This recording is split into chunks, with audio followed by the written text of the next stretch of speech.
Hello folks, welcome to Outdoors with Bud. We're out here at the farm pond again shooting another segment, and we just done one on topwater fishing. I'm going to do one now on what I consider the most versatile lure you can have in your tackle box. That's spinnerbait fishing. Now we're at a disadvantage today. We've got a lot of floating moss and everything on here, which is going to make fishing a spinnerbait a little more difficult. The reason I've always said that a spinnerbait is versatile, you can throw the spinnerbait out there, you can let it sink to the bottom, put your rod tip down and reel it slow. Any fish that's on the bottom will have an opportunity to hit that lure. You can throw it out there, let's say you're fishing 20 foot of water. You can count to 10. Spinnerbait will sink about 1 foot per second. You count to 10, that means that spinnerbait is at 10 foot. Where you can raise the rod tip up a little bit, reel in a little quicker than any fish that's suspended, like in the 10, 8, 10, 12 foot. They've got an opportunity to hit that lure. Or you can cast it out there, and the instant it hits the top of the water, you can raise your rod tip up and reel in fast. Any of the fish that's feeding on minnows at the top, they've got an opportunity to hit it. Now, spinnerbait kind of looks a little bit like a safety pin, so to speak. You've got the main shaft, you've got the weighted head, you've got the skirt, which gives it action. You've got your hook, which is pointed up, which makes it come through the water a little better. And you're going to have some kind of a blade configuration. Now this is a double blade. These blades are what they call willow leaf blades. They're designed more for fishing in the weeds and everything. But what I'm going to do, I'm going to cast this out here, and I'm going to try to hit some of the openings that don't have a lot of moss on it and see. But when it's coming through the water, I can feel it in the rod. The rod's kicking, those blades moving. So we're going to cast it out here and see if we can get a fish to hit it.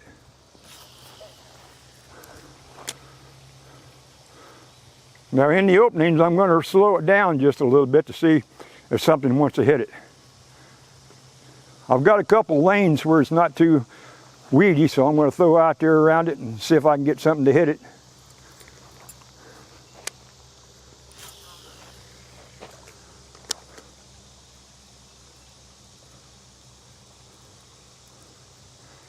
Now as I'm reeling, I can feel that lure kicking. I can feel it going sideways in the water. And when I get it up here closer, maybe you can see those blades spinning. But there are a lot of fish caught on spinnerbaits.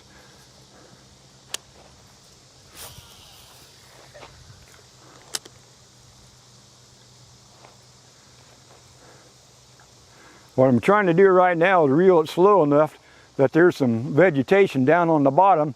I'm trying to work that spinnerbait through there and see if I can get something to come out of the weeds and hit it. And normally when they hit it, you know it, because they will jerk the rod right out of your hand, it feels like anyway.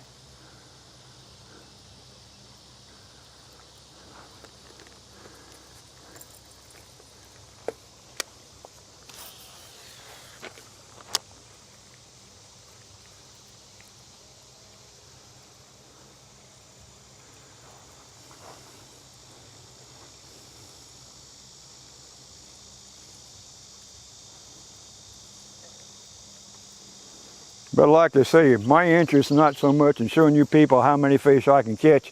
I'm just trying to educate you on how you can fish these different lures and make some suggestions to you.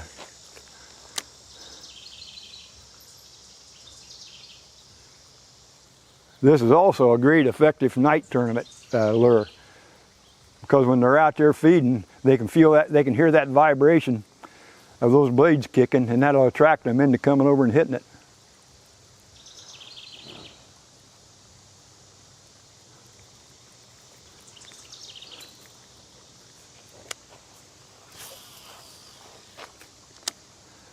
No matter how hard you try to hit an opening, you always hit it right in the moss.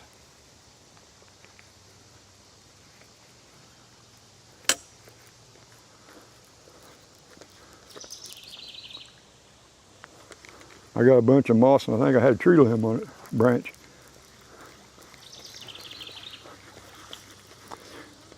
Now that just gives you an idea of what we're trying to fish through right here, folks. I have fished some tournaments like in Florida that you might have 3 pounds of grass and a half a pound of fish in it, but you never know until you get it cleaned out.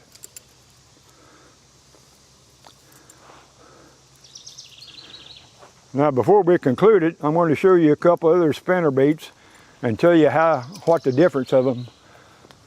The one I was fishing was like a willow leaf.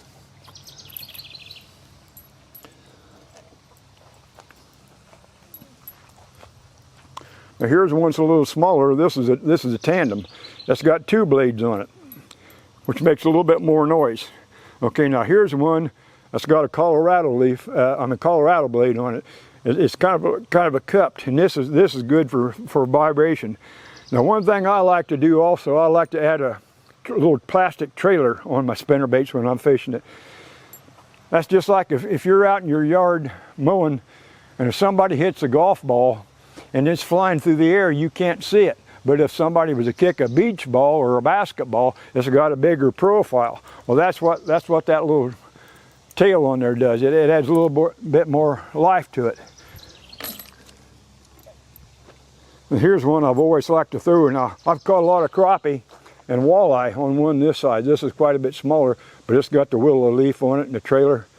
But the only way you can not catch fish on them is if you don't use it. Spinnerbait fishing can be very productive, and it can be like anything else.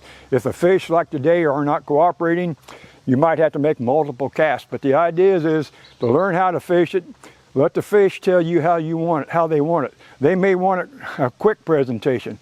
They may want you to throw it out there and work it real slow. It depends on how the fish are feeling, but let the fish know. But like I've always said, when you go fishing, don't consider your outing a success by the number of fish that you catch. You're out there to have a good time and to make memories. And with that, I'll say, don't forget to take a kid fishing.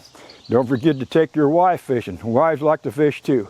So folks, I want to thank you for tuning in. Stay tuned for some more Outdoors with Bud podcasts. Thank you and God bless you.